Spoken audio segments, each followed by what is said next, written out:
ठीक है। So basic topic जो अब हम स्टार्ट करेंगे, continuing with the supraventricular arrhythmias की सीरीज। तो next type of supraventricular arrhythmia which will be focusing on is atrial Flutter.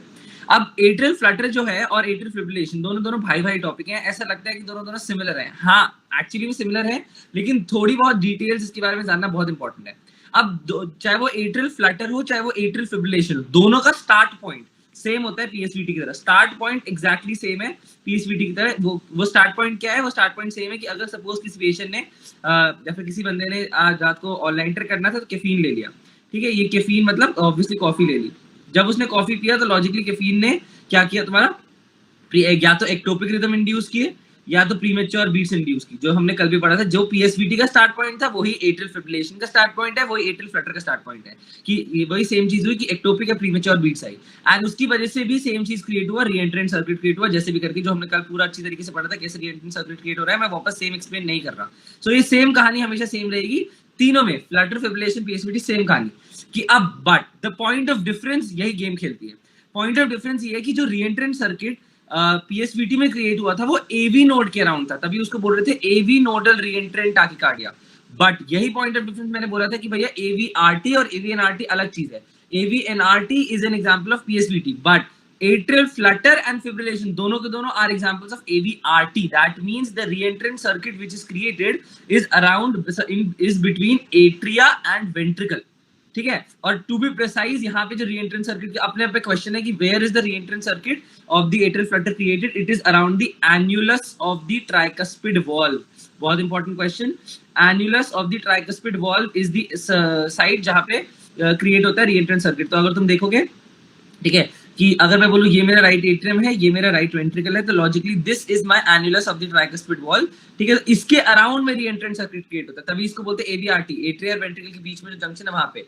Okay, सो ये एवीआरटी। बस इतना ही हमारे को ध्यान रखना है। और ये बहुत इंपॉर्टेंट पॉइंट है कि ये कहाँ पे क्रिएट हो रहा है, AVRT, annulus of tricuspid valve. Very very very important point. अब इस रीएंट्रेंट सर्किट देख, एट्रियल फ्लटर, फिब्रिलेशन, पीएसवीटी, तीनों के तीनों are series of tachycardias only. ठीक है, अब इधर गेम देखो, गेम। अब ना हमारे पास गेम होती है, हर बंदा बहुत ज्यादा कंफ्यूज करता है ये गेम, और मैं नहीं चाहता बिल्कुल भी तो कंफ्यूज हो, तो मैं दोनों को साइड बाय साइड पढ़ाऊंगा। ठीक है, एट्रियल फ्लटर के साथ सेम चीज मैं जरा थोड़ा एट्रियल फिब्रिलेशन पे भी लेके आता हूँ।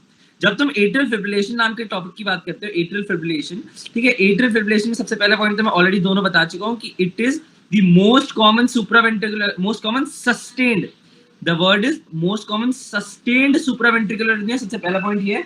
और जो सेकंड पॉइंट ऑफ इंटरेस्ट जो हमारे पे यहाँ पे आ रहा है, ठीक है, वो ये है कि it is overall the most common clinically encountered arrhythmia.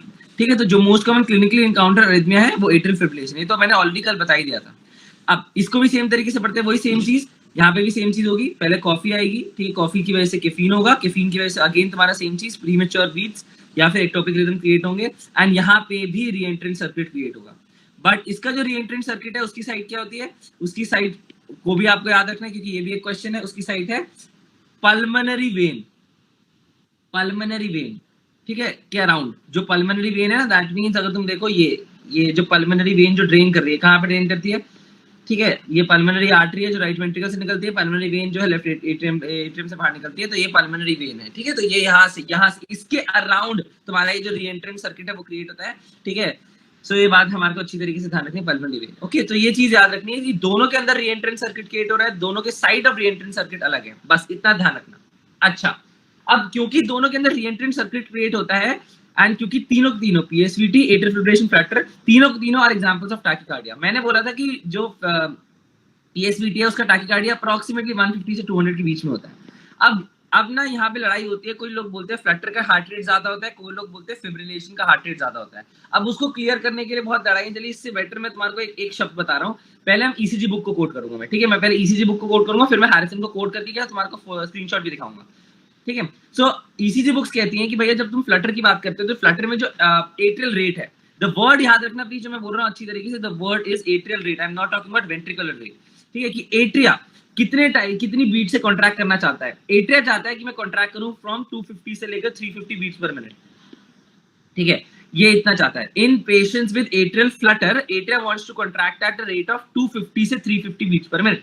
Similarly in patients with atrial fibrillation, atrium wants to contract at rate of more than 350 beats per minute. तो ये तो आपका रूल अपनी अच्छी तरीके से ध्यान रख लेना कि ये गेम चलती है यहाँ पे कि यहाँ पे एट्रियल फ्लटर में atria wants to contract at rate of 250 से 350 beats per minute, whereas in atrial fibrillation atria wants to contract at rate of 350 beats per minute.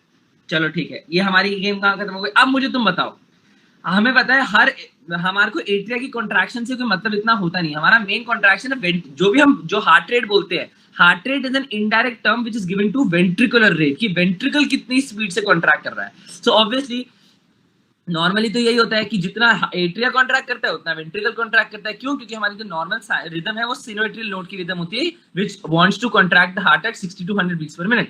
जो हार्ट की औकात भी होती है, heart can contract at rate of 60 to 100 beats per minute, that is why atria and ventricle rate same होता है।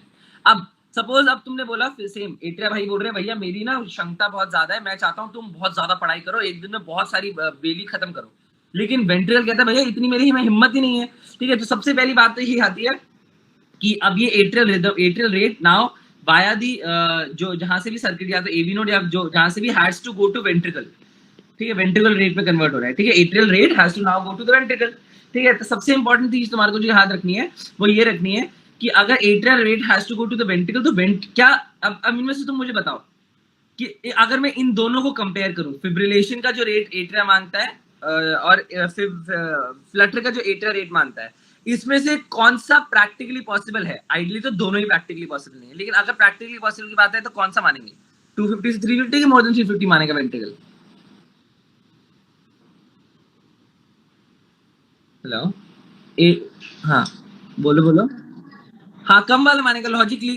भैया अगर तुम्हें बोल रहा है कि भैया एक मिनट के अंदर 200 पेज खत्म करो और दूसरा बंदा बोल रहा है एक मिनट के अंदर 300 पेज खत्म करो, तो प्रैक्टिकली तुम कौन सा ऑप्शन लोगे? हाँ भैया मैं ट्राई कर सकता हूँ 200 पेज खत्म करने का, जो कि मेरे को पता होगा नहीं। ठीक है, लेकिन 200 पेज, तो यहाँ पे वेंट्रिकल भी 200 पेज की बात मानता है। ठीक है, सो वो कंडक्ट करने की कोशिश करता है। बट ध्यान रखना ये बात, अगर बोले जब अब आई बात आती है एट्रियल फिब्रिलेशन में, एट्रियल फिब्रिलेशन में जब एट्रिया बोलता है वेंट्रिकल को भैया तो 350 से ज्यादा बारी एक मिनट में कॉन्ट्रैक्ट कर, वेंट्रिकल हार ही मान जाता है। वो बोलता है भाई मैं नहीं कर सकता, ये सब मेरे बस की नहीं होगा, तू तो पागल हो गया, इतना ज्यादा कौन कॉन्ट्रैक्ट करता है। सो आइडियली ठीक है, the ventricular rate in atrial flutter is more than the ventricular rate in atrial fibrillation, क्योंकि practically possible जो चीज है वो atrial रेट है ऑफ द एट्रियल फ्लटर। क्यों? क्योंकि ये रेट कंडक्टेबल है, इसके अंदर फिर भी तुम कंडक्शन क्रिएट कर सकते हो। ठीक, कंडक्शन क्रिएट कर सकते हो का मतलब क्या है कि भैया अगर सपोज मैं बोलूं इसमें रेशियो में कंडक्शन होती है कि भैया सपोज 2 पी वेव साथ में आ गई, फिर एक क्यूआरएस कॉम्प्लेक्स आया, फिर 2 पी वेव साथ में आ गई, एक क्यूआरएस कॉम्प्लेक्स आया, 2 पी वेव साथ में आ गई, एक क्यूआरएस कॉम्प्लेक्स, या फिर ऐसा बोल सकते हैं 3 पी वेव एक बार फिर एक क्यूआरएस कॉम्प्लेक्स कंडक्ट हुआ। सारी रिदम तो कंडक्ट होगी नहीं, तो कुछ पी वेव कंडक्ट होगी, कुछ पी वेव कंडक्ट नहीं, क्यूआरएस सारा कॉम्प्लेक्स नहीं जाएगा।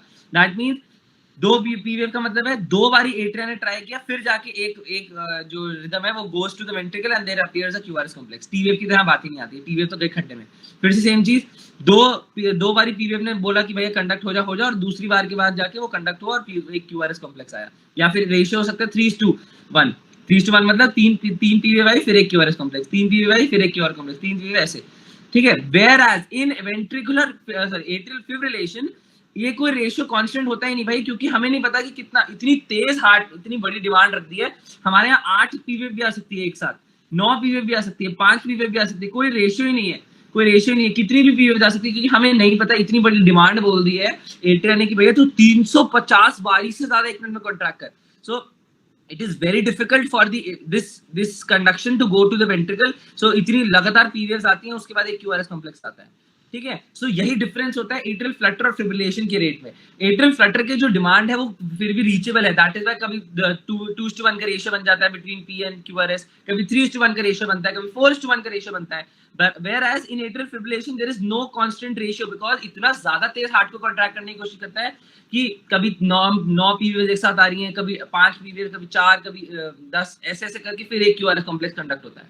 ठीक है, सो आइडियली तो तुम ये जो पीवेव यहाँ दिख रही है उसको तो हम पीवेव बोलते भी नहीं है। ये जो दोनों में एक्चुअली जो पीवेव कंडक्ट हो रही है वो पीवेव जैसी शेप होती नहीं है, तो इनका नाम दिया जाता है ये जो वेव्स है। यहाँ एट्रियल फ्लटर में जो इन वेव्स को बोला जाता है उनको बोलते हैं सॉ टूथ वेव्स। ठीक है, इनको बोलते हैं saw tooth pattern, also known by the name flutter waves। ठीक है, सॉ टूथ वेव्स या फ्लटर वेव्स बोले जाती है। इनका सबसे बड़ा हॉलमार्क है कभी भी बेसलाइन को टच नहीं करती, तो ऐसे होती है ये 3 वेव फिर एक क्यूआरएस कॉम्प्लेक्स, 3 वेव एक क्यूआरएस कॉम्प्लेक्स। ठीक है, 3 wave 1 QRS complex. The most common ratio of P to QRS, the most common ratio of P to QRS is 2:1 as compared to 3:1 as compared to 4:1. ध्यान रखना है, ठीक है. तो most commonly जो रिदम चल रहा होता है वो 2:1 के रेशियो पे होता है, ठीक है. And this is very important. But अब तुम मुझे बताओ, अगर मैं और सिमिलरली अगर तुम बात करो एट्रियल फिब्रिलेशन में, इनको भी ऑब्वियसली पी वेव्स कह ही नहीं सकते तुम, क्योंकि एक्चुअली ये पी वेव्स दिखती भी मतलब अजीब सी होती है ऐसे, ठीक है. ऐसे ऐसे ऐसे करके होती है, फिर एक क्यूआरएस कॉम्प्लेक्स, ऐसे ऐसे करके होती है, फिर एक क्यूआरएस कॉम्प्लेक्स, ऐसे ऐसे करके. तो पहली बात तो इनमें रेशियो है ही नहीं, तो हम लोग रेशियो को डिफाइन नहीं कर सकते. कुछ भी रेशियो हो सकता है, देयर इज नो रेशियो, मतलब 2:1 10:1 9:1 हमें नहीं पता. लेकिन इन वेव्स को हम बोल सकते हैं, इन वेव्स को फिब्रिलेशन वेव्स बोला जाता है, ठीक है. Fibrillation waves also known by the name F waves. अब please remember F waves is the term which is given to fibrillation waves, not flutter waves. तो ये दोनों different है, ठीक है. flutter waves को sawtooth pattern बोलते हैं, fibrillation waves को F waves small f से represent किया जाता है. This is very very very very important. अच्छा, अब मुझे तुम बताओ, अगर दोनों के दोनों जो है इनकी दोनों का वो क्या होगा. हम जब रिदम पढ़ते हैं, दोनों का रिदम क्या होगा, how will you define rhythm, ठीक है. मैंने क्या बोला था, 3 टाइप की रिदम होती है, regular, regularly irregular and irregularly irregular, ठीक है. तो जब तुम रेगुलरली रेगुलर की बात करते हो, इसका मतलब क्या है, नॉर्मल वेव्स आ रही हैं एट नॉर्मल इंटरवल, ये पहली चीज थी. फिर रेगुलरली इरेगुलर का मतलब है अबनॉर्मल वेव्स आ रही हैं, ठीक है. अबनॉर्मल वेव्स आ रही है एट रेगुलर इंटरवल, मतलब नॉर्मल इंटरवल. इरेगुलर मतलब ना तो वेव नॉर्मल है ना तो तुम्हारा इंटरवल नॉर्मल है. तो अब मुझे बताओ एट्रियल फ्लटर में क्या होगा, एट्रियल फिब्रिलेशन में क्या मानोगे. एट्रियल फ्लटर बताओ. फ्लटर में रेगुलरली इरेगुलर, शाबाश. और फिब्रिलेशन में में इरेगुलरली इरेगुलर. शाबाश, बहुत बढ़िया. तो हम देख रहे हैं ना यहाँ पे, ये देखो क्या ये वेव्स नॉर्मल है, एब्सोल्युटली नॉट, क्योंकि पी वेव जैसे दिखती है, इनको तो हमने नाम दे दिया न्यू वेव्स है, sawtooth pattern also known by the name flutter waves. तो पहली बात तो यही हो गई. तो that means these waves are abnormal waves.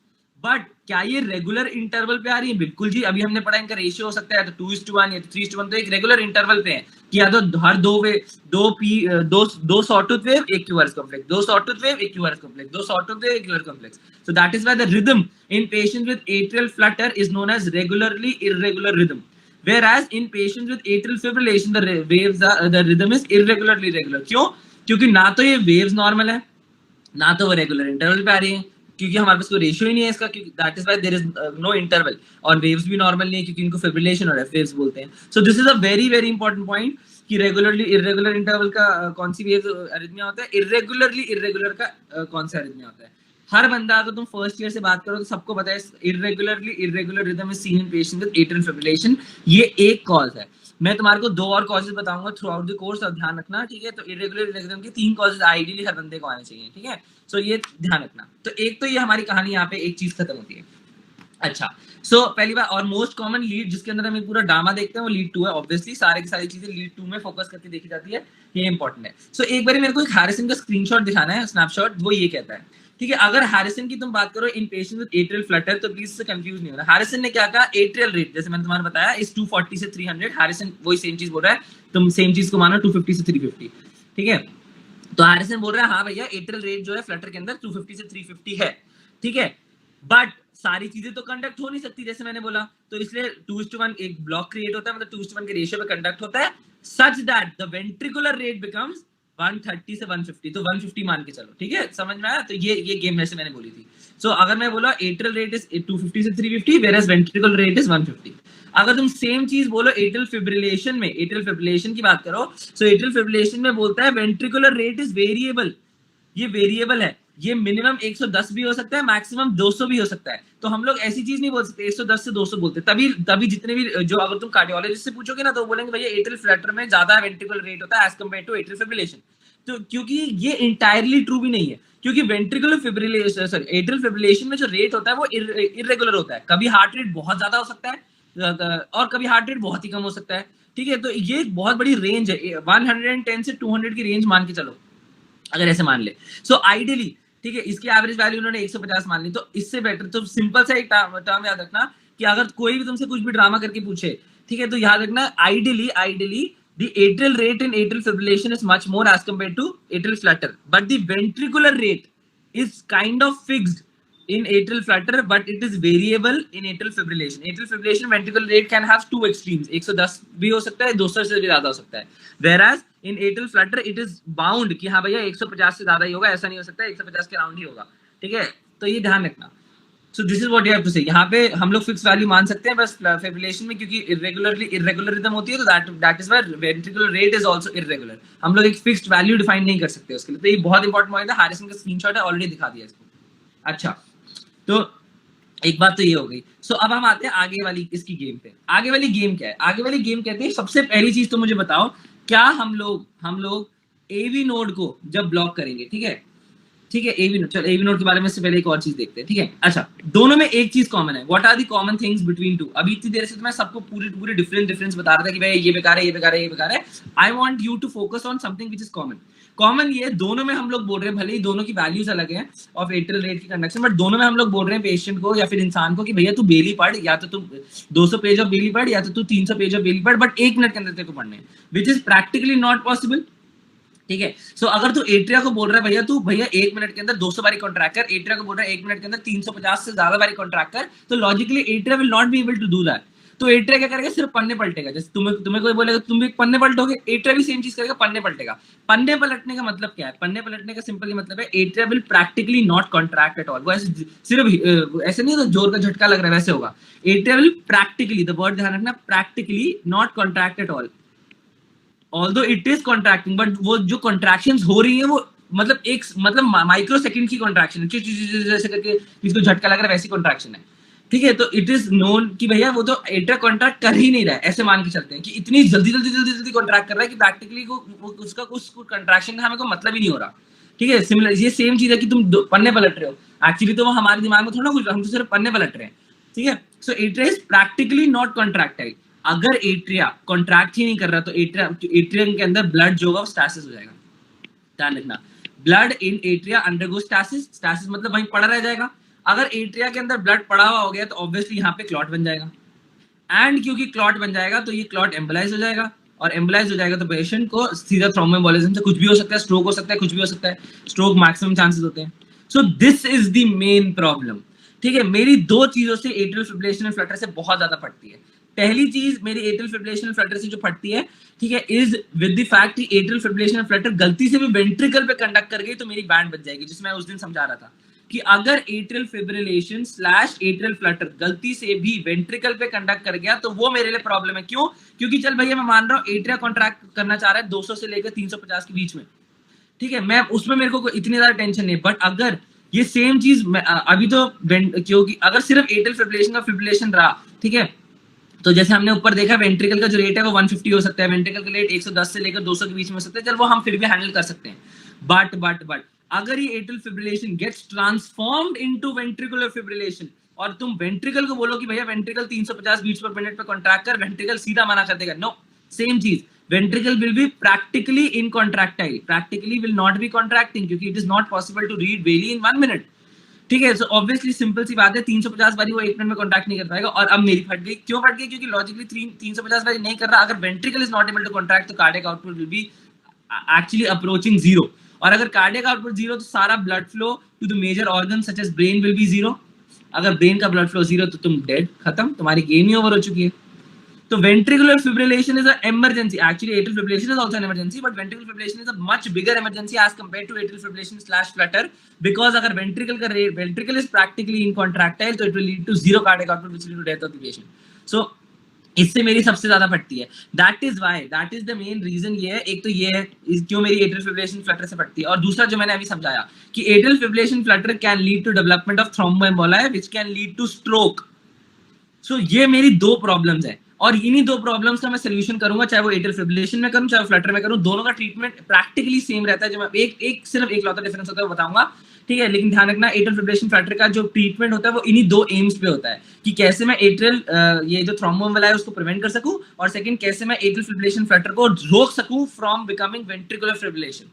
ये there is no term as ventricular flutter, तो पहले बता रहा हूं ventricular fibrillation is the term, there is no term as ventricular flutter, ठीक है। तो एक तो ये चीज है। सो मेरा दो गोल्स होते हैं, ठीक है, एक तो ये एम्बोलाई को प्रिवेंट करना और एट्रियल फिब्रिलेशन को ट्रीट करना, जो मैं अभी ट्रीटमेंट बताऊंगा। अच्छा, और हाँ, एक और बहुत कॉमन टर्म यूज करते हैं एट्रिया, जब एट्रिया की जो कॉन्ट्रैक्टाइल रेट है in atrial fibrillation is more than 350, जो मैंने बोला था atria is practically non contractile, इसको बोलते हैं bag of worm appearance of atria, bag of worm appearance in atria, in atria, ठीक है। बैग ऑफ होम अपीयरेंस किसी को पता है bag of home appearance GIT में स्टमक के अंदर किस डिजीज के अंदर देखा जाता है, अगर पता हो तो? स्टमक के अंदर,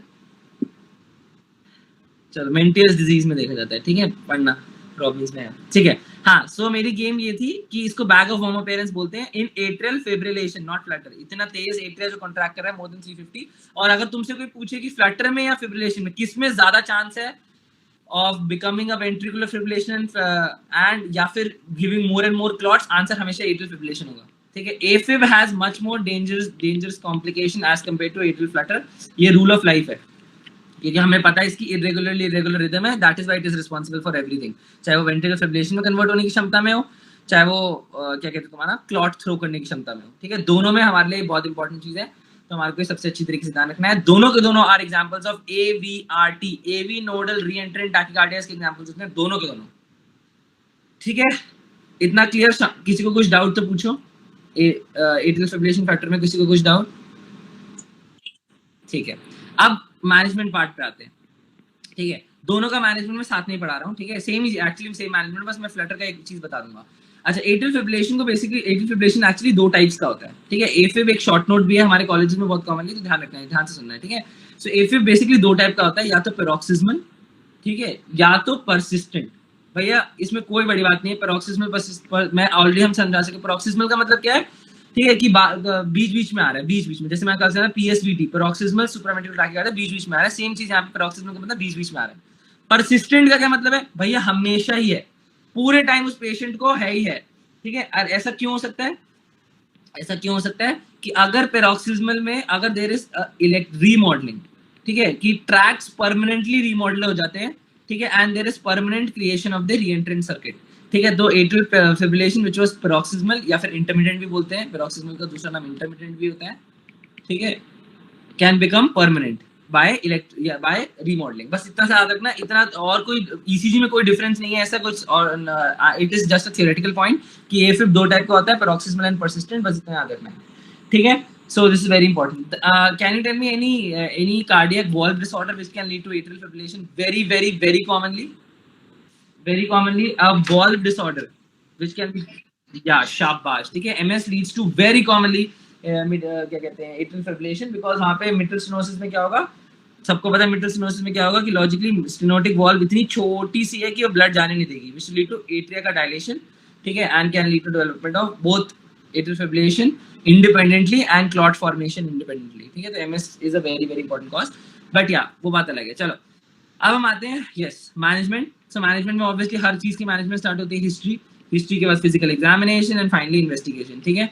सो इन्वेस्टिगेशन में हम लोगों को 3 बेसिक इन्वेस्टिगेशन करनी होती है एनी कार्डियक पेशेंट, ये तो रूल ऑफ लाइफ है, एनी कार्डियक पेशेंट में 3 basic investigation, first ECG, second echo, third x-ray, chest x-ray obviously, ठीक है। Any cardiac patient you have to do, अब तुम ये रूल बना लो बेटा, ये 3 अगर तुम्हें लग रहा है कार्डियक कॉज है, ECG, एको, चेस्ट एक्सरे तो करना ही पड़ेगा, ठीक है। ECG फर्स्ट तुम बेसिक ECG कर सकते हो, रिस्पॉन्ड नहीं करता हॉल्टर भी लगा सकते हो, ठीक है, वो तुम्हारे ऊपर है, ठीक है। तो ये तो हर बंदे में करना है, this includes in management, but let's directly come to the treatment part, जो मेरा इंपॉर्टेंट चीज है, ठीक है। सो ट्रीटमेंट में सबसे first treatment, please remember, you have to treat the cause. Ideally तो हम जब ट्रीट द कॉज की बात करते हैं तो हम बोलते हैं अरे हाँ या तो यार तो लिखने की बात है, लेकिन जब मैं बोल रहा हूँ एट्रियल फिब्रिलेशन में ये बहुत इंपॉर्टेंट है कि अगर तुम जितने मन चाहे ड्रग दे दो, अगर तुमने उस कॉज को ट्रीट नहीं किया, एट्रियल फिब्रिलेशन कभी ठीक नहीं हो सकता।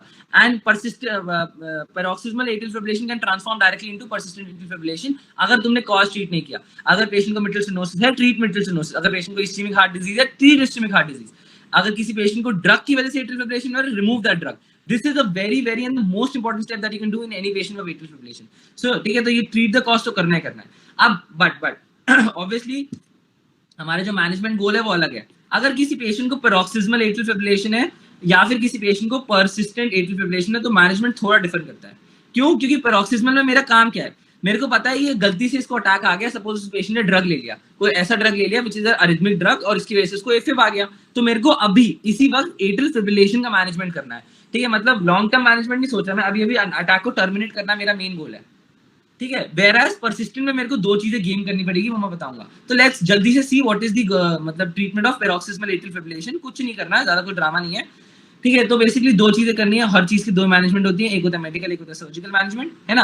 अब मेडिकल मैनेजमेंट में आइडियली मैं तुम्हारे को इतनी देर से पढ़ा रहा हूँ एक treatment A B C D, ठीक है। जब जहां पे मैंने बोला था ए स्टैंड्स फॉर एडिनोसिन, ठीक है, B stands for beta blocker, ठीक है, C stands for calcium channel blocker and D stands for digoxin, ठीक है। तो भैया पहली बात तो मैं तुम्हें अच्छी तरीके से बोल्ड लाइन में बता रहा हूँ, यहाँ पे A does not stand for adenosine, पहली बात। एंड इनफैक्ट एक रूल बता रहा हूँ, adenosine is contraindicated in patient with atrial fibrillation as well as flutter. कभी जिंदगी में एट्रियल फिब्रिलेशन फ्लटर में एडिनोसिन मत देना। अब इसका रीजन क्या है, इसका रीजन मैं बताता हूँ। एडिनोसिन का मैकेनिज्म ऑफ एक्शन जीआई होता है। जीआई का मतलब क्या है बेटा, जीआई का मतलब इनहिबिटरी सबटाइप रिसेप्टर्स पे एक्ट करता है ये, ठीक है। इसका मतलब क्या है, ये पोटेशियम चैनल्स को ओपन करता है, ठीक है। अगर ये चीज पोटेशियम चैनल्स को ओपन करेगी, ठीक है, कोई भी चीज, सपोज ये मेरा सेल है, ठीक है, यहाँ पे मेरे पोटेशियम चैनल्स हैं और मैंने बोला भैया पोटेशियम चैनल खुल जा सिमसिम, खुल जा सिमसिम से सारा पोटेशियम चैनल बाहर चला गया, ठीक है, ठीक है। अगर पोटेशियम चैनल से सारा सब चीज बाहर चलेगी, तो अगर तुम्हें पता है फेजेस ऑफ डीपोलर एक्शन पोटेंशियल, तुम्हें पता है ये ऐसे फेज अगर मान के चलूं, इसमें अगर मैं बोलूं 1, ठीक है, एंड 2, तो मुझे बताओ डीपोलराइजेशन में पोटेशियम बाहर जाता है कि रीपोलराइजेशन में पोटेशियम बाहर जाता है, जल्दी बताओ। रीपोलराइज करते में पोटेशियम बाहर जाएगा कि डीपोलराइजेशन में पोटेशियम बाहर जाएगा, है ना। रीपोलराइजेशन जब हम चाहते हैं कि सारा पॉजिटिव आ जाए ताकि जो अच्छा खासा +30 मिलीवोल्ट यहाँ क्रिएट हुआ है वो वापस नॉर्मल रेस्टिंग पोटेंशियल पे आ जाए। तो यही यहाँ पे भी सेम चीज हुआ। अगर किसी एडिनोसिन नाम के ड्रग ने पोटेशियम चैनल्स को ओपन ज्यादा कर दिया, जिसकी वजह से ज्यादा जल्दी फास्ट तुम्हारा रिपोलराइजेशन जल्दी हो गया, रिपोलराइजेशन अर्ली होता है। एंड अगर रिपोलराइजेशन अर्ली होगा तो डिपोलराइजेशन भी अर्ली होगा। यही कहानी है। जितनी जल्दी तुम रिपोलराइजेशन, जितनी जल्दी तुम एक एक्शन पोटेंशियल खत्म करोगे, उतनी जल्दी तुम्हारा दूसरा एक्शन पोटेंशियल स्टार्ट हो सकता है ना। So that is why repolarisation जल्दी, डिपोलराइजेशन जल्दी। फिर से सेम चीज, रिपोलराइजेशन जल्दी, ऐसे ऐसे गेम चलती जाएगी। That means it promotes atrial fibrillation, it is promoting increase heart rate, Flutter and fibrillation को प्रमोट करता है ये। बार बार डिपोलराइजेशन कराया जा रहा है because it causes early repolarisation, ठीक है। That is why it increases atrial fibrillation, it increases atrial flutter. Never ever in your life give adenosine in a patient with fibrillation flutter, मार दोगे तुम इस पेशेंट को, मार, literally dead, ठीक है। Don't give adenosine, Contra indication है। तभी प्लीज डिफरेंशिएट कि भैया पेशेंट को पीएसवीटी है कि किसी पेशेंट को एट्रियल फिब्रिलेशन है। अगर तुम गुड क्लिनिशियन नहीं हो, तुम पेशेंट को सीधा मार सकते हो, ऊपर बजा सकते हो, पता चला हर ड्रग में तुम जाके एडिनोसिन चला रहे हो और पेशेंट मर गया, ऊपर चला गया, ठीक है। तो this is very very very very very important thing, ठीक है। इसीलिए ये जो ए है, अब वो किसके लिए स्टैंड करता है मैं बताऊंगा। ए स्टैंड्स फॉर दो चीजें, ठीक है। ए stands for a very very important, A मतलब class 1 antiarrhythmic, obviously 1 मतलब alphabet A, and A stands for a very very important drug, amiodarone, ठीक है। this is a very very important thing, ठीक है। please remember this point, ठीक है। amiodarone, and 1 में भी specifically 1C category of drug is what I am interested in, ठीक है। flecainide वगैरह में इंटरेस्टेड हूं मैं, ठीक है, ठीक है। so A 1C वाले ड्रग में आई एम ज्यादा इंटरेस्टेड है, ठीक है। तो A में दो चीजें हैं, amiodarone and 1C, ठीक है। बाकी but the treatment of choice, the drug of choice, not the treatment, sorry, the drug of choice for patient with paroxysmal atrial fibrillation is beta blockers. अगर beta blockers respond नहीं करते, then you go for calcium channel blockers / digoxin, ठीक है। तो ध्यान रखना, the drug of choice for patient with atrial fibrillation is beta blockers. This is a rule, ठीक है। कोई भी टाइप ऑफ एट्रियल फिब्रिलेशन या कोई भी टाइप ऑफ एट्रियल फ्लटर हुआ, the drug of choice is beta blockers. Respond नहीं करता तो कैल्शियम चैनल ब्लॉकर्स / डिगॉक्सिन, ठीक है। तो ये प्लीज प्लीज प्लीज ये सबसे अच्छी तरीके से ध्यान रखना है, ठीक है। बट अब what is the role of 1C and amiodarone वाला कैटेगरी ऑफ ड्रग, ठीक है। The role of amiodarone 1C is, अगर ये डिजॉक्सिन से भी रिस्पॉन्ड नहीं कर रहा, then you go for 1C and amiodarone। And even एक टर्म दिया जाता है, amiodarone is the most effective drug overall, the most effective drug overall is amiodarone। But amiodarone के खुद बहुत साइड इफेक्ट्स होते हैं, इसलिए यूजुअली हम नहीं प्रेफर करते हैं amiodarone को, ठीक है। बट ये ध्यान रखना एक बहुत इंपॉर्टेंट चीज, ठीक है। एंड प्लस ये दोनों के दोनों जो हो सकते हैं, दे आर कॉन्ट्रा इंडिकेटेड अगर किसी भी पेशेंट को हार्ट फेलियर है। अगर कोई पेशेंट को हार्ट फेलियर है तो ये दोनों के दोनों ड्रग वैसे ही कॉन्ट्रा इंडिकेटेड माने जाते हैं। और हमें पता है ये हार्ट फेलियर के पेशेंट में एफिप बहुत कॉमन होता है, ठीक है। तो हम लोग ये सोच थोड़ा सकते हैं यार इसको हार्ट फेलियर है कि नहीं है, इसलिए इनको ड्रग ऑफ चॉइस भी नहीं बनाया गया, ना 1C को ना amiodarone को। That is very simple. जब भी तुमने किसी पेशेंट विद एट्रियल फिब्रिलेशन तुम सस्पेक्ट करते हो, इमीडिएटली बीटा ब्लॉकर इंजेक्ट करो, बीटा ब्लॉकर इमीडिएटली विदाउट सोचे समझे।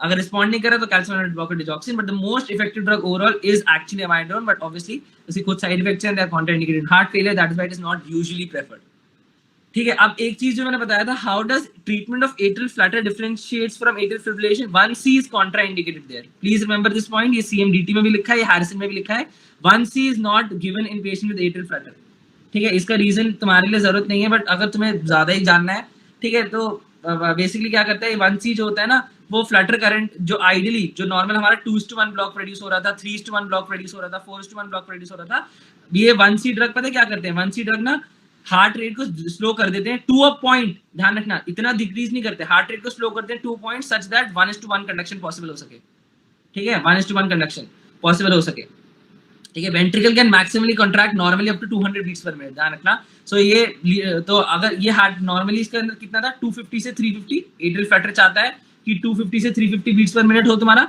तो ये जब हम 1C देते हैं तो एट्रियल जो कॉन्ट्रैक्शन है it reaches to 200 beats per minute, atrial contraction, and this atrial contraction can easily be transmitted to ventricle, that means now ventricle can also contract at 200 beats per minute.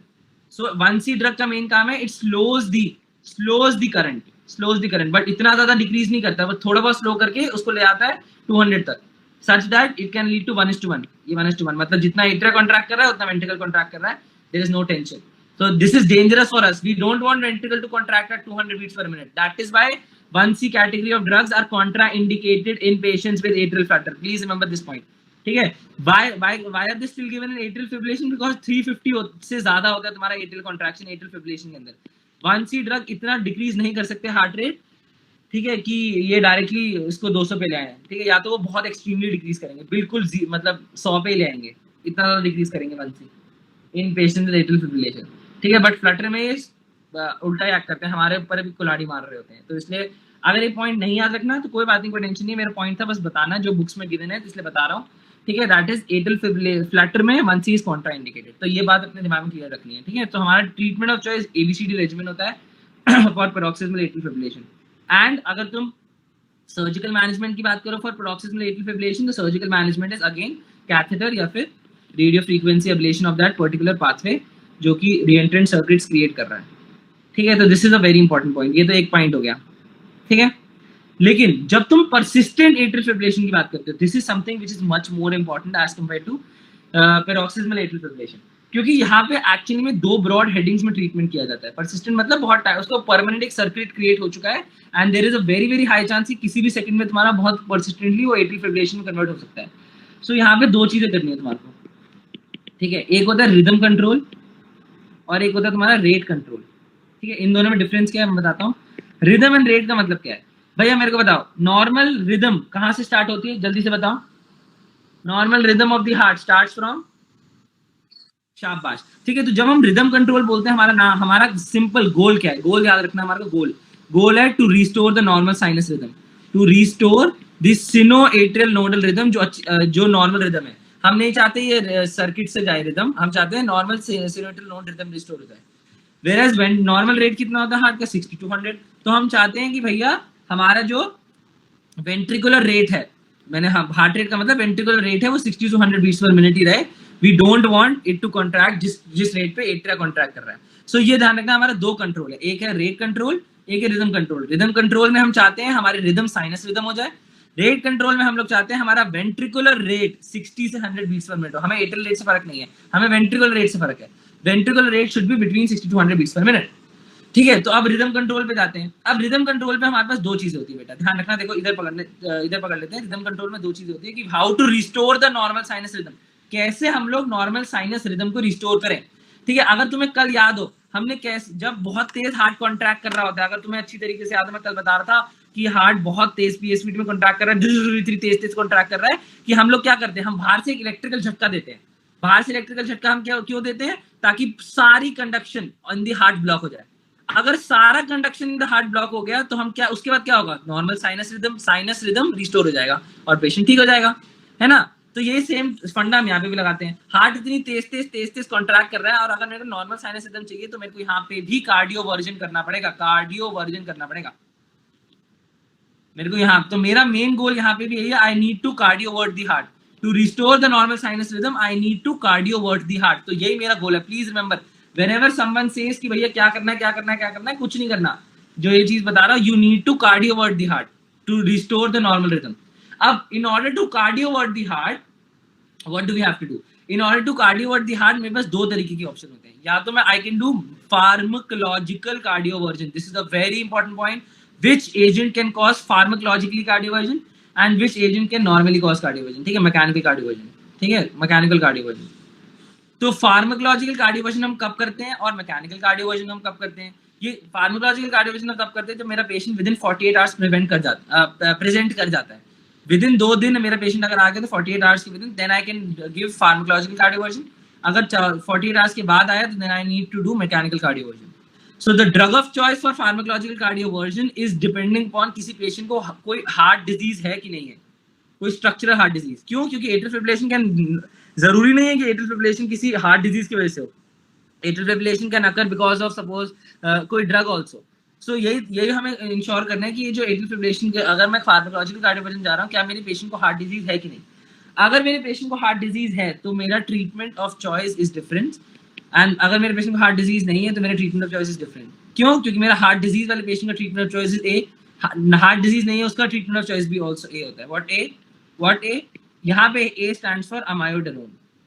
So IV amiodarone is the drug of choice for pharmacologically cardioverting patient, whereas अगर heart disease नहीं है तो मेरा drug of choice is A, again A, that is 1C category of drug जो मैं इतनी देर से बोल रहा था।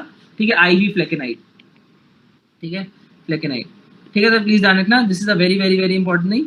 ठीक है, हमारे को ध्यान रखनी है 2 इंपॉर्टेंट चीजें, आईवी अमायोडरोन एंड आईवी फ्लेकेनाइड। ठीक है, 1C drug is the drug of choice for pharmacological cardioversion, जो यहाँ पे हम लोग पढ़ रहे थे, 1C एंड अमायोडरोन। ठीक है, obviously this will be only applied to atrial fibrillation, not flutter. ठीक है, लॉजिकली अगर तुम सोच रहे हो, ठीक है, इसमें कोई बड़ी बात नहीं, क्योंकि we can not give 1C। तो in patient with atrial flutter directly amiodarone दिया जाता है। ठीक है, 1C is contraindicated in flutter, बस इतना ध्यान रखना। ठीक है, ओके, सो दिस इज, अब how does it pharmacologically cardiovert, कैसे ये कार्डियोवर्ट करता है। ठीक है, हमने बोला हम लोग कंडक्शन पाथवे को ब्लॉक करना चाहते हैं, हम यहाँ पे भी सेम चीज करेंगे, हम लोग यहाँ पे भी सेम चीज करेंगे। हम लोग बस इसमें हम क्या करते हैं, हम लोग कॉन्ट्रैक्टिलिटी को ब्लॉक कर सकते हैं। ठीक है, हार्ट पूरी कॉन्ट्रैक्टिलिटी को जीरो कर दिया, सच दैट फिर से सिनोटियल नोड रिदम एस्टैब्लिश हुआ। और वो मैं कैसे कर सकता हूँ? ठीक है, मैं कैसे कर सकता हूँ? For what do I need to do? I need to block the भैया action potential. What do I need to do? I need to block the action potential बेटा एक्शन पोटेंशियल में कौन से 2 आयंस इन्वॉल्व होते हैं, जल्दी से बताओ। एक्शन पोटेंशियल में कौन से 2 आयंस इन्वॉल्व होते हैं नॉर्मली? Sodium and potassium. ठीक है, sodium is responsible in depolarization and potassium is responsible in repolarization. This is very simple.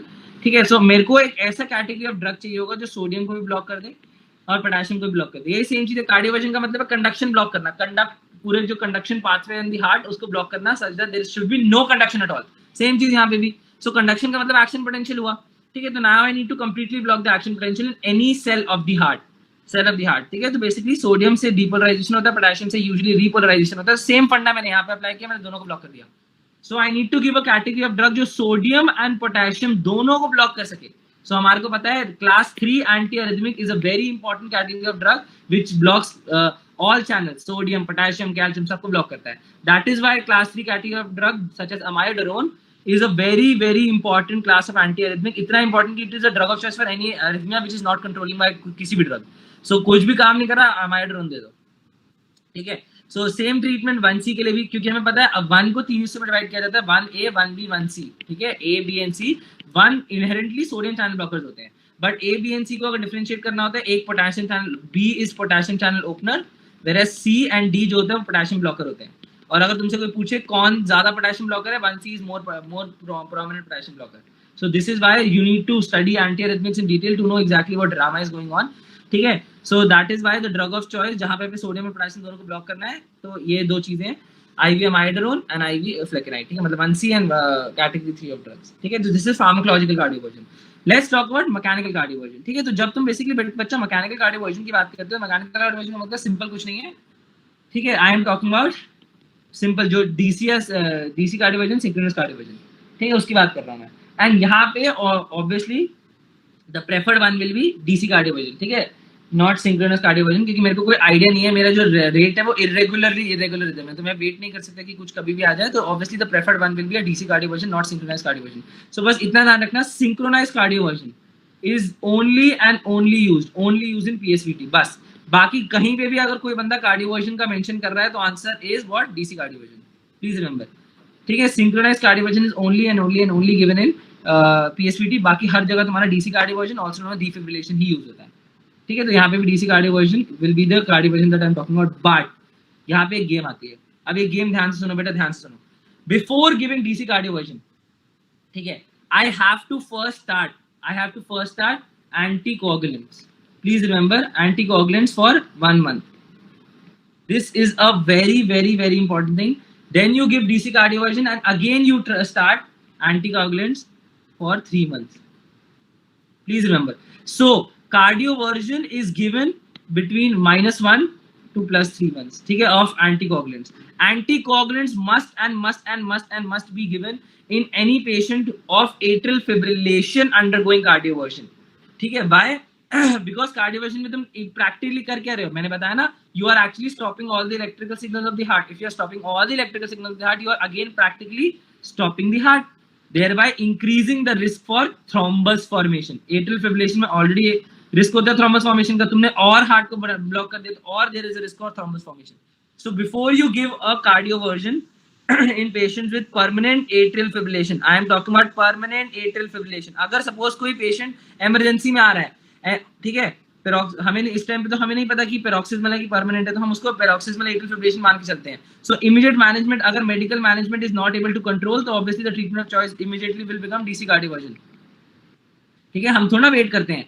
ठीक है, अगर medical management fails in a patient, emergent patient of atrial fibrillation, तो obviously the treatment of choice will become DC cardioversion. उसका तो कोई doubt नहीं है.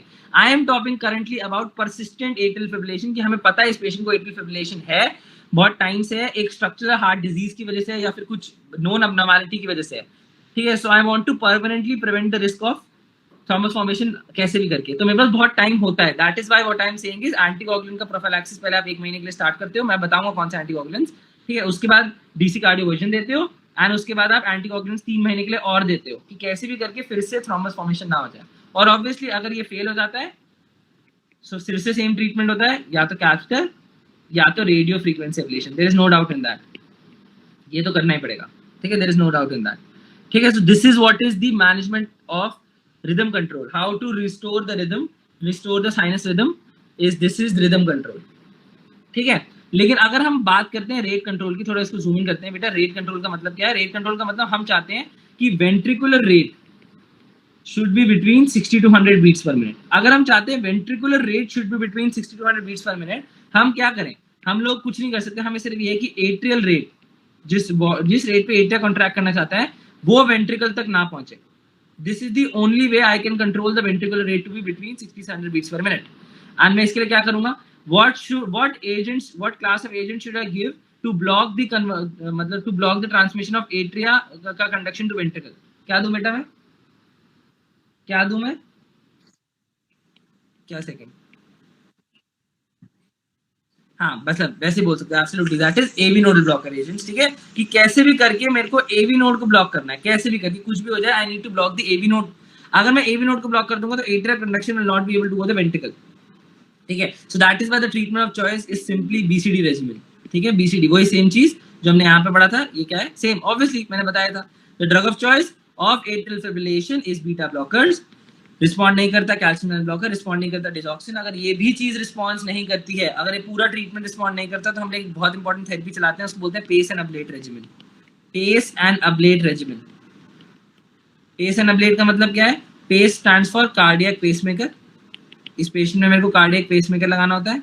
और अब्लेट का मतलब है रेडियो फ्रीक्वेंसी या फिर कैथेटर अब्लेशन. ठीक है, so this is what is the treatment of choice when I mean to control the ventricular rate. AV nodal blocking agents, beta blockers / calcium channel blockers / digoxin. The drug of choice is beta blocker. Please remember this. ठीक है, सो जब मैंने बोला था मेरे पास atrial fibrillation में 2 problem होती है बेटा. ठीक है, पहली प्रॉब्लम क्या होती है एट्रियल फिब्रिलेशन में? कि एट्रियल फिब्रिलेशन जो है वो वेंट्रिकुलर फिब्रिलेशन में गलती से भी कन्वर्ट नहीं होना चाहिए. गलती से भी atrial fibrillation should not be able to get converted into ventricular fibrillation, जो मैंने कंट्रोल कर लिया. I have controlled. जो अभी मेरा जो मैनेजमेंट था पूरा, that was focused on the same point कि एट्रियल फिब्रिलेशन कैसे भी करके वेंट्रिकुलर फिब्रिलेशन नहीं कन्वर्ट होना चाहिए. अब हमारा गोल है कि एट्रियल फिब्रिलेशन जो सेकंड प्रॉब्लम है, या फ्लटर में जो सेकंड प्रॉब्लम है, वो है ये clot formation. So any patient of atrial fibrillation, any patient of atrial flutter, you always have to give thrombus, anti thrombus prophylaxis agents. ठीक है, you have to give anticoagulants. ठीक है, ऑलवेज. ठीक है, अब ये 2 टाइप का होता है, टेम्परेरी प्रोफिलैक्सिस की परमानेंट प्रोफिलैक्सिस. ऑब्वियसली ठीक है, टेम्परेरी प्रोफिलैक्सिस में ऑलरेडी बता चुका हूँ, patients undergoing cardioversion, patients undergoing cardioversion. ठीक है, कार्डियोवर्जन की पेशेंट में कितने कितने महीने से चलाना होता है बेटा थ्रोम्बस प्रोफिलैक्सिस बताओ? -1 month to +3 months of cardioversion. ठीक है, तो मैंने बताया था, यहाँ लिखा भी था मैंने कि -1 month से ये -1 month मतलब डीसी कार्डियोवर्जन से 1 महीने पहले और डीसी कार्डियोवर्जन के 3 महीने तक I will put the patient on anticoagulants. लेकिन जब तुम बेटा परमानेंट बात करते हो, permanent, so when should we permanently put the patient on anticoagulants? जिंदगी भर के लिए, obviously जिंदगी भर के लिए कब? In every patient of mitral stenosis, every patient of mitral stenosis will there is no criteria, will have to have take it the anticoagulant agent, इसका तो कोई डाउट नहीं है। बट बाकी रेस्ट अदर पेशेंट्स के लिए हम लोग स्कोरिंग सिस्टम यूज करते हैं, ये एमसीक्यू आता है और ये पूछते नहीं है वाइवा में भी। ठीक है, बहुत फेमस है। रेस्ट अदर के लिए हमेशा हमें अब क्या करना है? अब देखो बेटा, मेरे को बताओ what is the most common side effect of using anticoagulants? Anticoagulants को यूज करने का सबसे कॉमन साइड इफेक्ट क्या है? शाबाश, वेरी इंपॉर्टेंट, ब्लीडिंग। अगर most common side effect of using anticoagulant is bleeding, so मेरे को दो चीजें की गेम खेलनी है। Why am I using anticoagulant? Anticoagulant मैं क्यों यूज कर रहा हूं? बताओ क्यों एंटीकोगुलेंट यूज क्यों कर रहा हूं? एंड ठीक है, एम्बोलाइन आप है और एम्बोलाइन से मेरा स्ट्रोक ना हो। ठीक है, ये मेरा रीजन है। और मैं क्यों यूज नहीं करना चाहता? क्यों यूज नहीं करना चाहता? मेरे को क्यों यूज नहीं करना? बिकॉज अगर मैंने एंटीकोगुलेंट यूज किया तो ब्लीडिंग का रिस्क होता है। तो मेरी लड़ाई चल रही होती है कि मैं किसको बैलेंस करूं, स्ट्रोक के रिस्क को बैलेंस करूं वर्सेस ब्लीडिंग के रिस्क को बैलेंस करूं। ठीक है, तो अब हम भी तो ह्यूमंस हैं। अब अगर हम लोग एक मेडिकल प्रोफेशनल की तरह सोचे, हमारे भी तो अब जिंदगी उसकी वो हो गई, क्या कहते हैं, डिपेंड हो गई कि हम डिसाइड करेंगे इस पेशेंट को कि एंटीकोगुलेंट मिलने भी चाहिए कि नहीं मिलने चाहिए। ठीक है, तो उसके लिए अब हम लोगों ने क्या किया, यूनिफॉर्मिटी मेंटेन करने के लिए दोनों के लिए स्कोरिंग बना दी। ठीक है, for predicting risk of stroke and for predicting risk of bleeding. ठीक है, दोनों के लिए स्कोरिंग बना ली। सो दोनों के स्कोर अलग अलग है। और ये जो निमोनिक मैं दे रहा हूँ, एक्चुअली मेरा निमोनिक नहीं है, स्कोर का नाम ही है ये। रिस्क ऑफ स्ट्रोक को प्रिडिक्ट करने के लिए जो स्कोरिंग है उसको बोलते हैं चैड्स, CHADS वैस्कुलर। ठीक है, VASC, ये चैड्स वैस स्कोरिंग सिस्टम है, मेरा नहीं है, ये एक्चुअली नाम है स्कोर का। This is not a mnemonic, this is the name for scoring system, CHADS VASc, VASC। तो उसको फुल फॉर्म पढ़ते हैं बेटा। C स्टैंड्स फॉर CHF, क्या उस पेशेंट को कंजेस्टिव हार्ट फेलियर है। H स्टैंड्स फॉर हाइपरटेंशन की हिस्ट्री है। A स्टैंड्स फॉर उस पेशेंट की एज मोर देन 75 है। D स्टैंड्स फॉर इस पेशेंट को डायबिटीज है। S स्टैंड्स फॉर क्या उस पेशेंट को स्ट्रोक की हिस्ट्री है। मेरा दो बारी हिस्ट्री बोल लिया, पहला वाला हाइपरटेंशन की हिस्ट्री बेटा, दूसरा वाला स्ट्रोक की हिस्ट्री। ठीक है, V स्टैंड्स फॉर क्या उस पेशेंट को कोई भी वैस्कुलर डिजीज है, वैस्कुलर डिजीज, ठीक है, सच एज आर्थरोस्क्लेरोसिस वगैरह वगैरह। A स्टैंड्स फॉर फिर से एज, बट पहले एज हमने कितनी पढ़ी थी, मोर देन 75। अब मैं एज कितना बोल रहा हूँ, 65 से 74। ठीक है, सो यहाँ पे मोर देन इक्वल टू 75 है, 65 टू 74 है। And SC stands for sex category. ठीक है, सेक्स कैटेगरी फीमेल्स, तो बेसिकली फीमेल्स में ज्यादा रिस्क होता है। सो इसमें अब हर अगर किसी पेशेंट को कुछ भी होता है, हम उसमें +0.1 देते हैं, +1, एक्सेप्ट दो एक है स्ट्रोक का है, एक है स्ट्रोक की हिस्ट्री और एक है एज की हिस्ट्री। इसको 2 पॉइंट्स दिए जाते हैं, स्ट्रोक की हिस्ट्री, एज की हिस्ट्री, 2 पॉइंट्स। तभी एक्चुअली स्कोरिंग सिस्टम को बोलते हैं चार्ट्स वास्ट। में जब भी तुम लिखते हो तो हमेशा इसके यहाँ 2 लगाते हो, एज 2 एंड 2, ऐसा लिखा जाता है। कभी भी कोई भी एमसीक्यू को ऐसा ही लिखा जाएगा, हर जगह बुक्स में भी ऐसा लिखा जाता है 2, क्योंकि बाकी सब में हम सिर्फ एक पॉइंट देते हैं अगर वो चीज प्रेजेंट होती है, except age more than 75 and stroke की हिस्ट्री, उसको 2 पॉइंट दिए जाते हैं। और ऐसा बोला जाता है कि अगर चार्ट्स वास्ट स्कोर तुम्हारा, ठीक है, मोर देन, ठीक है, मैक्सिमम पॉइंट्स में जो पॉसिबल है वो 10 है। ठीक है, मैक्सिमम पॉइंट जो इसमें पॉसिबल है वो 10 है। ठीक है, मैक्सिमम कितने पॉइंट्स है, 10 है। तो अगर स्कोर तुम्हारा मोर देन 2 आता है, प्लीज रिमेंबर, इतनी सी बात बोल दी है, अगर स्कोर मोर देन 2 आएगा, start the patient on anticoagulant, start the patient on anticoagulant, बात ही खत्म, ऑन एंटीकोगुलेंट।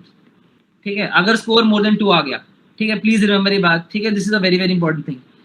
सो अगर किसी पेशेंट को एज मोर देन 75 है तो हो गया स्कोर 2, खत्म बात। अगर किसी पेशेंट को कोई पहले स्ट्रोक की हिस्ट्री थी, हो गया 2, स्कोर खत्म, तो स्टार्ट कर दो पेशेंट को ऑन एंटीकोगुलेंट्स। ठीक है, अब रिस्क ऑफ ब्लीडिंग को प्रिडिक्ट करने के लिए एक बहुत इंपॉर्टेंट स्कोरिंग सिस्टम है, उसको बोलते हैं हैज ब्लेड, हैज BLED। क्या उसने ब्लीड कर रखा है, has blade, HASBLED, not double E single E है।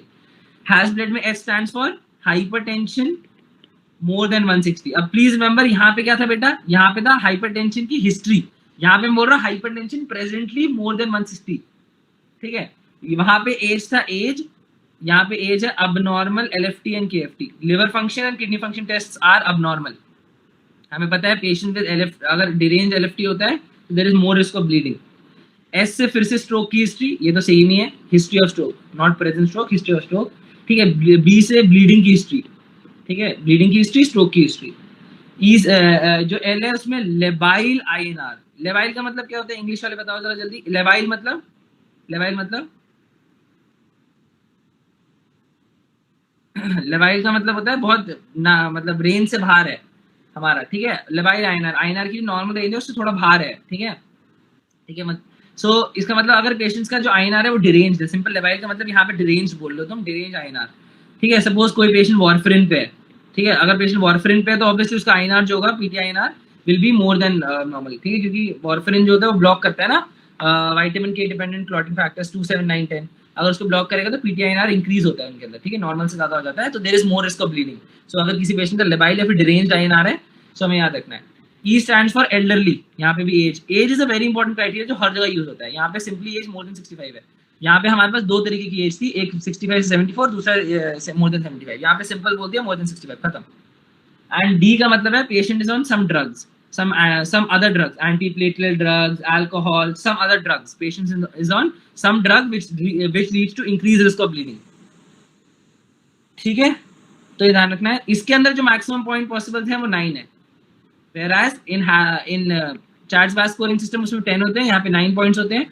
एंड इसमें बोलते हैं अगर तुम्हारा स्कोर मोर देन 3 आता है तो केयरफुल मॉनिटरिंग, पेशेंट को मॉनिटरिंग पे डाल देते हैं, ठीक है, मॉनिटरिंग, वेरी केयरफुल मॉनिटरिंग पे डालते हैं, बहुत इंपॉर्टेंट मॉनिटरिंग, ठीक है। तो ध्यान रखना रिस्क ऑफ ब्लीडिंग को प्रेडिक्ट करने के लिए hash blood score, risk of stroke को प्रेडिक्ट करने के लिए चार्ल्स-बास स्कोरिंग सिस्टम, मोर देन 2 आएगा तो start the patient on anticoagulant immediately, more than 3 आता है तो यहाँ पे पेशेंट को मॉनिटरिंग स्टार्ट करनी है। इसको कैसे याद रखें, मैक्सिमम क्योंकि 10 है तो 2 की टेबल में आता है 10, मैक्सिमम यहाँ पे 9 है तो 3 की टेबल में आता है 9, ठीक है। तो इजीली इसको ऐसे याद कर सकते हो आप। तो ये हो गया हमारा रिस्क ऑफ स्ट्रोक और रिस्क ऑफ ब्लीड को प्रेडिक्ट करने के लिए निंजा टेक्निक।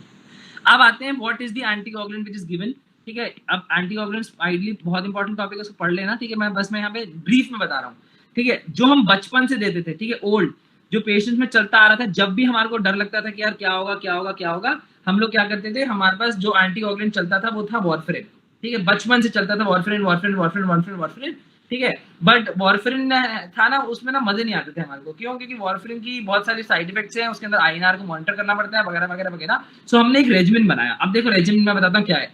रेजिमेंट है मेरे पास एट्रियल फिब्रिलेशन जो है वो 2 टाइप का हो सकता है बेटा, देखो ध्यान रखना है जो मैं बोल रहा हूँ। एक नॉन वैल्वुलर एट्रियल फिब्रिलेशन, एक है वैल्वुलर एट्रियल फिब्रिलेशन। इसका मतलब क्या, वैल्वुलर का मतलब valve of normality, atrial fibrillation यहाँ पे कोई वैल्व ऑफ नॉर्मैलिटी की वजह से नहीं हो रहा, यहाँ पे atrial fibrillation occurring because of valve normality, suppose most common अगर मैं मान के चलूं मिटल सिनोसिस, ठीक है। सो दोनों में हो सकता है।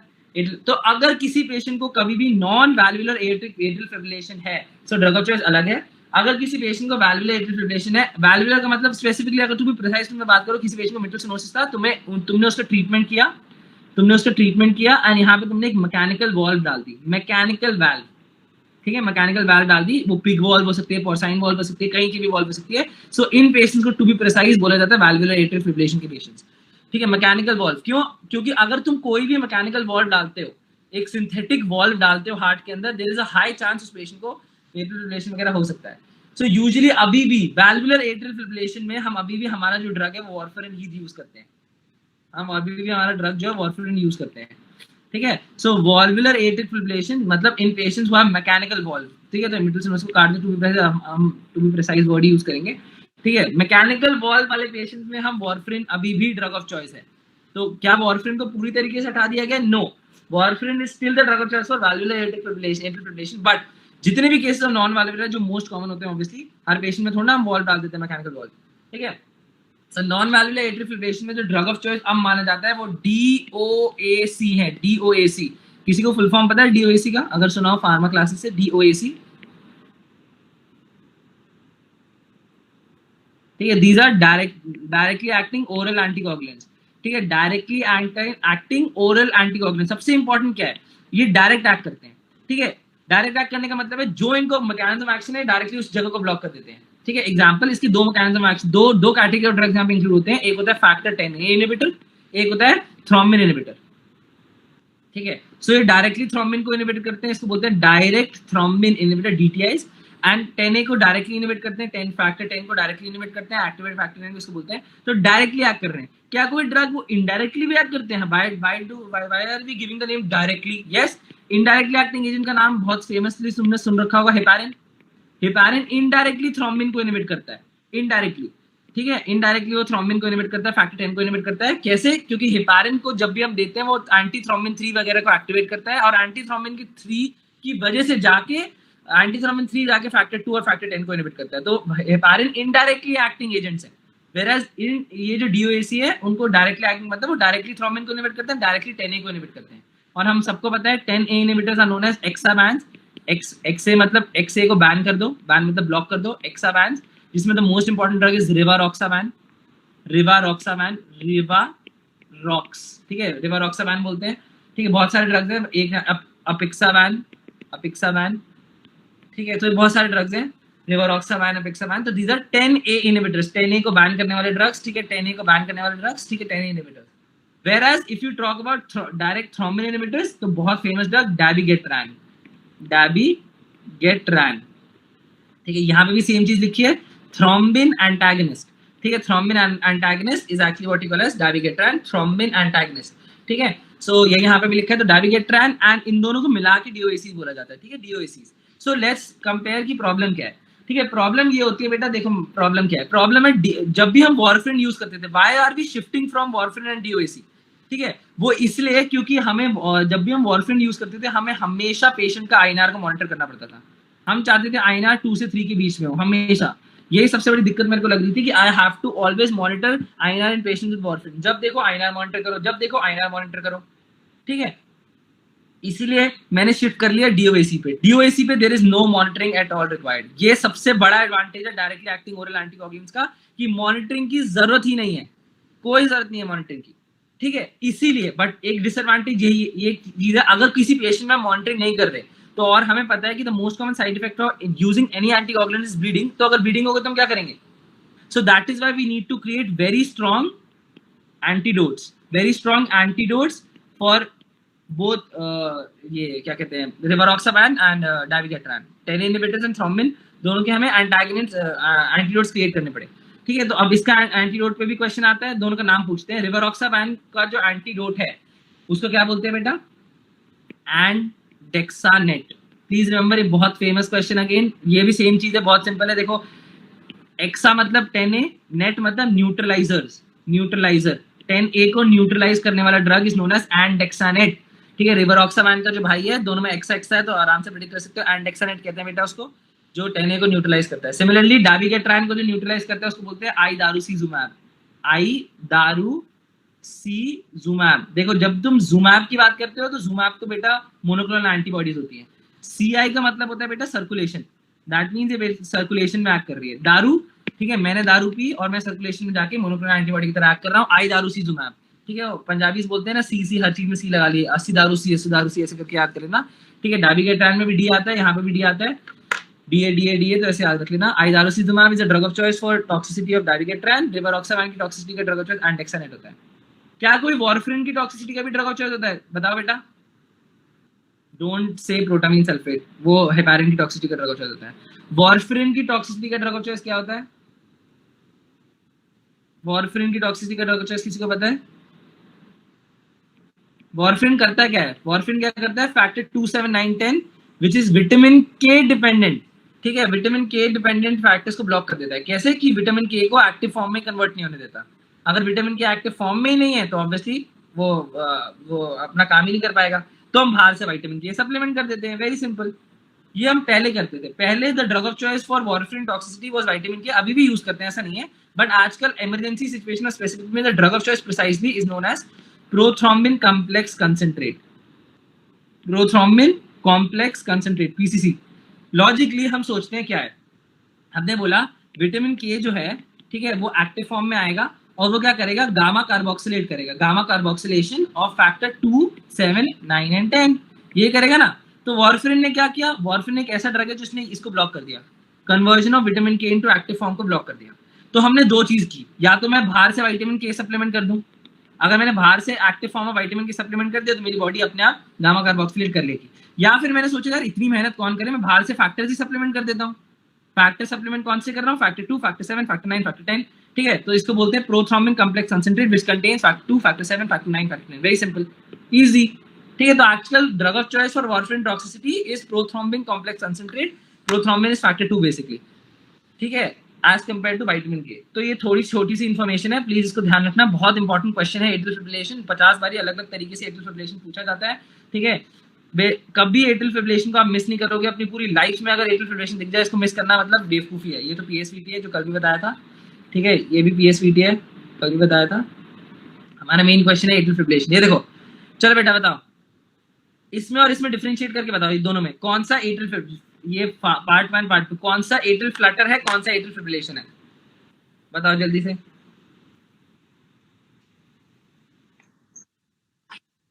हाँ, और फर्स्ट वाला एट्रियल फिब्रिलेशन, वेरी सिंपल, ठीक है, क्योंकि तुम एक्चुअली में अप्रिशिएट कर पा रहे हो। यहाँ पे कितना पैटर्न है, 3:1, 2:1, 4:1, कितना पैटर्न है बेटा, पैटर्न बताओ। 3 wave 3 wave 3 wave 3 wave 3 wave, 3:1 का पैटर्न है, ठीक है। तो यहाँ पे एट्रियल फ्लटर है, सॉटूथ पैटर्न ऑफ वेव्स है, एट्रियल फ्लटर 3:1 का पैटर्न है। वेराज यहाँ पे कुछ भी नहीं है, हम नहीं पता कर सकते इसमें 1 2 3 वेव दिख रही है, 1 2 3 4 5 वेव दिख रही है, इसमें 1 2 3 2 वेव। तो हम देखो यहाँ पे तो 9 वेव से ज्यादा हो गई, ठीक है, 6 7 8 वेव्स है यहाँ पे। सो हम यहाँ पे कोई रेशियो नहीं है, तो इरेगुलरली इरेगुलर रिदम है। देखो बेटा बताओ इसका हार्ट रेट कितना है, फ्लटर वाले का हार्ट रेट, जल्दी से फ्लटर वाले का हार्ट रेट बताओ, फ्लटर का हार्ट रेट, हेलो, इसका हार्ट रेट, हाँ 75 है ना, इसका हार्ट रेट 75 के अराउंड। इसका हार्ट रेट बताओ बेटा, इसका हार्ट रेट सपोज इसके इसके बीच में बताओ, पहले इसके बीच में बताओ, फिर इसमें तो हाँ इसके अंदर 150 है, और इसके अंदर कितना है 100, इसके अंदर कितना है 150, ये भी 150, इसके अंदर कितना है तो और ज्यादा हो गया, 1 2 3 4 5 75 से 60 के बीच में है ना। तो तुम देख रहे हो irregularly irregular rhythm, heart rate हर सेकंड में चेंज कर रहा है, ठीक है। तो वी कैन नॉट प्रिडिक्ट कि क्या हार्ट रेट होगा। ये तो मैंने बोला था कि हम लोग अगर एट्रियल रेट बोले तो ऑब्वियसली एट्रियल रेट जो है, जो ऑब्वियसली ईसीजी में नहीं दिखेगा, एट्रियल रेट जो है वो एक्चुअली वो मोर देन 350 है। Whereas if you talk about atrial rate of atrial flutter is 250 से 350 के बीच में, but ventricle rate is obviously kind of on a higher side in atrial fibrillation, in atrial flutter, ठीक है, क्योंकि यहाँ पे तो 60 तक भी पहुंच गया था, देखे अभी हमने देखा 60 तक भी हार्ट रेट पहुंच गया, लेकिन यहाँ पे हम 75 पे फिक्स्ड है, ठीक है। तो बस ये थोड़ी टेक्निकलिटी वाली वैल्यू है जो हारिसन भी कहती है, तो मैंने एक्सप्लेन कर दी, ठीक है। तो this completes atrial fibrillation, this completes atrial flutter, ठीक है। तो one of the major 2 supraventricular arrhythmias एक बारी में खत्म हो चुके हैं, ठीक है। अब छोटे से 2 टॉपिक बस बच रहे हैं, तो सुप्रावेंट्रिकुलर अरिथमिया पूरा खत्म, ठीक है। The first topic of interest is MFAT, ठीक है। What is MFAT? M fat का मतलब मैं नहीं बोल रहा कि मैं फैट हूँ, मैं कह रहा हूँ M fat is, M stands for multi, F stands for focal, A stands for atrial and T stands for tachycardia. मैं हर चीज सिर्फ इसके नाम से बता सकता हूँ। M फैट को याद करना कुछ करना ही नहीं है, M फैट की हर चीज इसके नाम से पता चल सकती है। पहला क्वेश्चन, ये ट्रैकीकार्डिया है ब्रैडीकार्डिया है, बताओ पहला क्वेश्चन।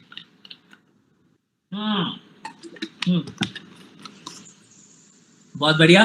तो बेसिकली ये टैकीकार्डिया है, दैट मींस आइडियली इसके अंदर हार्ट रेट मोर देन 100 होना चाहिए। बिल्कुल ठीक भैया। कहां से ओरिजिनेट हो रहा है भैया, ये एट्रिया से कि वेंट्रिकल से?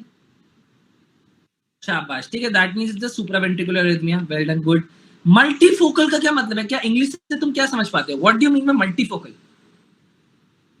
मल्टीफोकल से समझ क्या आ रहा है, इंग्लिश क्या मतलब, इसका मतलब क्या है? हाँ, बहुत सारी जगह, और सारी जगह कहाँ लोकेटेड है, कौन सा कॉमन से, या शाबाश, बस खत्म हो गया, गेम ओवर। दैट मींस ये ऐसा एट्रियल टैकीकार्डिया है जिसमें एट्रिया के अंदर ही बहुत सारे पेसमेकर्स क्रिएट हो रहे हैं, ठीक है, बहुत सारे पेसमेकर्स। कभी ये वाला पेसमेकर फायर कर रहा है, कभी ये वाला पेसमेकर फायर कर रहा है, कभी ये वाला पेसमेकर, कभी ये वाला, ठीक है, हर टाइम पे अलग अलग पेसमेकर्स फायर कर रहे हैं, ठीक है, एंड फायर कर रहे हैं। ऑब्वियसली हार्ट रेट तो 100 से ज्यादा होगा ही, क्योंकि अगर हमें सिनोएट्रियल नोड को प्रोमिनेंट पेसमेकर से हटाना और खुद फायर करना तो हार्ट रेट तो 100 से ज्यादा होगा ही होगा। So this is what is the game which is going on. ठीक है, so this is what is the game which is going on कि multifoci मतलब multiple foci which are present in the atria are firing and becoming the dominant pacemakers and it is leading to tachycardia. This is what is MFAT. अगर पहला question मैंने तुम्हें इतना bold में एक line लिखवाई थी कल, अगर कभी भी कोई भी डिफरेंट फोकाई से फायर करेगा तो दो इंपॉर्टेंट अबनॉर्मलिटीज होती है उसके अंदर. क्या होता है? क्या दो? Yes, different shape and different duration. ठीक है, ध्यान रखना ये चीज सबसे इंपॉर्टेंट है. ठीक है, शेप अबनॉर्मल होगी. अब मैं बोल रहा हूं हर मल्टीपल फोका है, दैट मींस इंडिविजुअल फोकाई की इंडिविजुअल शेप है. हर सपोज इस फोकाई की शेप ऐसी है, इस फोकाई की शेप ऐसी है, इस फोकाई की शेप ऐसी सी है, इस फोकाई की यू ऐसे कुछ भी कोई भी. तो यही हमारा एक डायग्नोस्टिक पॉइंट हॉलमार्क होता है कि जब हम ईसीजी देखते हैं हमें दिखता है हर पी वेव की शेप अलग है. अब देख, और हमने देखा कि हार्ट रेट 100 से ज्यादा है तो मेरा डायग्नोसिस खत्म. तो इसका जो डायग्नोसिस होता है, प्लीज प्लीज प्लीज रिमेंबर, एक डायग्नोस्टिक क्राइटेरिया ही है इसका. ठीक है, कि first diagnostic criteria stands for more than 3 different P waves होनी चाहिए. Please remember, first diagnostic criteria 3 से ज्यादा डिफरेंट पीवेव्स दिखनी चाहिए ईसीजी के अंदर. And second, very very important question, very very very very important. ठीक है, it is example of irregularly irregular rhythm. ठीक है, क्योंकि हमें नहीं पता कौन किस टाइम पे कौन सा पेसमेकर फायर करने लग जाएगा. This is the second example that I am giving you of N example of irregularly irregular rhythm. First example क्या है इरेगुलर इरेगुलर का? First example of irregularly irregular rhythm, AFib. ठीक है, this is the second example of irregularly irregular rhythm which is multifocal atrial tachycardia. This is very very important. ठीक है, सो ये एक बात हो गई. अब ना हमारे पास दो चीजें हैं, या तो जब ये फायरिंग हो रही है वो सारे पेसमेकर एक ही साथ फायर कर रहे हैं. सर मुझे ईसीजी ऐसे दिख रहा है, एक पीवेव ऐसी, एक पीवेव ऐसी, एक ई करके पीवेव और एक क्यूआरएस कॉम्प्लेक्स आ गया. ठीक है, या फिर हर बारी बारी करके फायर करना शुरू कर दिया, मतलब ये दो डिफरेंट ग्रुप्स बन गए. अब या तो बोल रहे हैं हम तीनों मिलके एक साथ काम करेंगे, या बोल रहे नहीं कोई बात नहीं, हम चाहते हैं कि हर बंदे को एक एक बारी चांस मिले, तो हर एक बीट एक एट्रिया फायर करेगा. सो पहला बीट ऐसे आया क्यूआरएस कॉम्प्लेक्स टी वेव. ठीक है, फिर बीट ऐसे आया, अलग ने फायर किया क्यूआरएस कॉम्प्लेक्स टी वेव, फिर अलग आया ऐसे, ये ऐसे करके. तो मतलब बारी बारी करके ले रहा है. पहले कोई एक पेसमेकर बनता है, फिर दूसरा कोई और पेसमेकर बनता है, फिर अगली बार तीसरा कोई और पेसमेकर बनता है ना. सो इस कंडीशन में जिसमें बारी बारी करके ये लोग पेसमेकर बना रहे हैं, that is why this condition is also known as wandering atrial pacemaker. ठीक है, वॉन्डरिंग एट्रियल पेसमेकर के नाम से कंडीशन जानी जाती है. Very very very very important point, इसको बोलते हैं वॉन्डरिंग एट्रियल पेसमेकर. ठीक है, तो ये कभी नहीं भूलना, वेरी वेरी इंपॉर्टेंट पॉइंट है. एंड प्लीज रिमेंबर, इनफैक्ट किस कंडीशन में देखा जाता है, ये मेरा वाइवा क्वेश्चन था और प्लस मेरा केस भी था. ये लंग डिजीज के अंदर COPD. I got a patient, literally मेरा फाइनल प्रॉफ का वाइवा था जिसका COPD, मेरा पेशेंट को COPD था, और COPD के पेशेंट्स में व्हाट आई फाउंड वाज इस पेशेंट को इरेगुलर रिदम है. ठीक है, तो उसका डायग्नोसिस सब लोग एट्रियल फिब्रिलेशन बोल रहे थे, बट एक्चुअली वो एमफैट की वजह से इरेगुलर रिदम था. तो COPD के पेशेंट्स में बहुत कॉमनली मल्टीफोकल एट्रियल टैकीकार्डिया देखा जाता है. Very very very very please ये ध्यान रखना, COPD is the most common cause of multifocal atrial tachycardia, मतलब lung diseases are the most important cause of multifocal atrial tachycardia. ठीक है, इरेगुलर सबने एट्रियल फिब्रिलेशन लिख रखा था उसका आंसर, बट ऑब्वियसली उसका एमफैट था. ठीक है, सो ये ध्यान रखना है, ये इंपॉर्टेंट पॉइंट है. MFAT is a very important type of arrhythmia. Let me show you MFAT का ECG. ठीक है, let's see MFAT का ECG. so this is MFAT का ECG. अगर तुम ध्यान से देख पाओ, ये can you notice different P waves? ठीक है, तो पहली में देखो ये कितनी अजीब सी P wave है, दूसरे में देखो ये कितनी अजीब सी P wave है, ये कितनी अजीब सी P wave है. ठीक है, ये कितनी अजीब सी P wave है, इतनी अजीब हर P wave अलग है. अगर मेरे पास मोर देन 3 डिफरेंट टाइप्स की P wave आ गई, काम खत्म. एंड कैन यू सी इनका हार्ट रेट भी अलग है. किसी में हार्ट रेट ज्यादा आ रहा है, देखो इसमें तो बिल्कुल 300 के बराबर हार्ट रेट है, इसमें चलो 150 से 300 के बीच में है, इसमें भी 150 मान लिया हमने हार्ट रेट. ठीक है, या यहाँ पे थोड़ा 150 से 300 के बीच में, तो हार्ट रेट वेरी कर रहा है. तो मैंने बोला ही था इरेगुलरली इरेगुलर रिदम का एग्जांपल है ये. 3 different morphologies of P wave, diagnosis खत्म. इसको बोलते हैं मल्टीफोकल एट्रियल टैकीकार्डिया. तो तुम्हारी जो क्लिनिकल केस की हिस्ट्री होगी वो स्टार्ट ही होगी, पेशेंट विद COPD की फाइंडिंग्स देंगे. Develops irregular rhythm. The ECG is shown below. What is the diagnosis of that particular ECG? The diagnosis of particular ECG is multifocal atrial tachycardia. ठीक है, यही famous case है, इनको यही देना आता है और कुछ नहीं आता. फिर फाइनली आखिरी type of ECG finding that I will be dealing with is PAT, which is also known by the name paroxysmal atrial tachycardia. अब इसके नाम में भी हम लोग सब कुछ पढ़ सकते हैं, ठीक है। पैरोक्सिस्मल मतलब इंटरमिटेंट, मतलब एक ही ईसीजी में फाइंडिंग है। एट्रिया का मतलब अगेन ओरिजिन एट्रिया से कर रहा है। टैकिकार्डिया मतलब हार्ट रेट मोर देन 100, ठीक है। This is what is paroxysmal atrial tachycardia. इसमें इसका मतलब क्या है? इसका मतलब कुछ नहीं है, वेरी सिंपल। इसका जो ईसीजी है इसमें 3 चीजें होती हैं, इसको ऐसे याद रखना है। Warm up phase, tachycardia phase, cool down phase, ठीक है। वार्म अप फेज का मतलब क्या है? हार्ट रेट इंक्रीज होना शुरू होगा, ठीक है। वो इंक्रीज हार्ट रेट एक कांस्टेंट हार्ट रेट बन जाएगा, फिर हार्ट रेट डिक्रीज होना शुरू हो जाएगा। ये गेम, यही ईसीजी फाइंडिंग देखने को मिलती है। एग्जांपल दिखाता हूँ। पहले क्या होता है, सपोज हार्ट रेट जो है इंक्रीज होना शुरू हुआ, ठीक है। सपोज ऐसे हार्ट रेट इंक्रीज होना शुरू हुआ, ये हार्ट रेट इंक्रीज होना शुरू हुआ, उसके बाद ये हार्ट जितना इंक्रीज हो वही सेम फाइंडिंग बन गई। उसके बाद फिर क्या हुआ, डिक्रीज हार्ट रेट शुरू हो गया, दूर दूर आने लग गई वेव्स। ऐसे दिखेंगी, पहले वेव्स थोड़ी पास आती हैं, फिर जो पास वाली वेव्स कांस्टेंट हो जाती हैं, फिर दूर दूर आना शुरू होती है। Warm up, tachycardia, cool down phase, this is the only point which you have to remember in proximal atrial tachycardia. Warm up, tachycardia, cool down phase. It is not such an important arrhythmia, but yes for the sake of completion मेरे को बताना था ये चीज। सारी treatment, सबका treatment of अभी तक जो चारों अरिथमियास मैंने पढ़े हैं, atrial flutter, fibrillation, multifocal atrial tachycardia, paroxysmal atrial tachycardia, सबका ट्रीटमेंट सेम है। जैसे हमने एट्रियल फिब्रिलेशन फ्लटर को मैनेज किया था, सेम तरीके से मैनेज करते हैं, ठीक है। सेम तरीका, ठीक है। ऑब्वियसली जो मैंने कॉन्ट्राइंडिकेशन बताई है वो याद रखनी है हम लोगों को, ठीक है, कि 1C is contraindicated in atrial flutter, ठीक है। बट सबका ट्रीटमेंट ऑल द सेम है। लेट्स सी, एक बार पैट को भी देख लेते हैं। पैरोक्सिस्मल एट्रियल टैकिकार्डिया को जो फाइंडिंग याद रखनी है, बस उतना याद रखना है।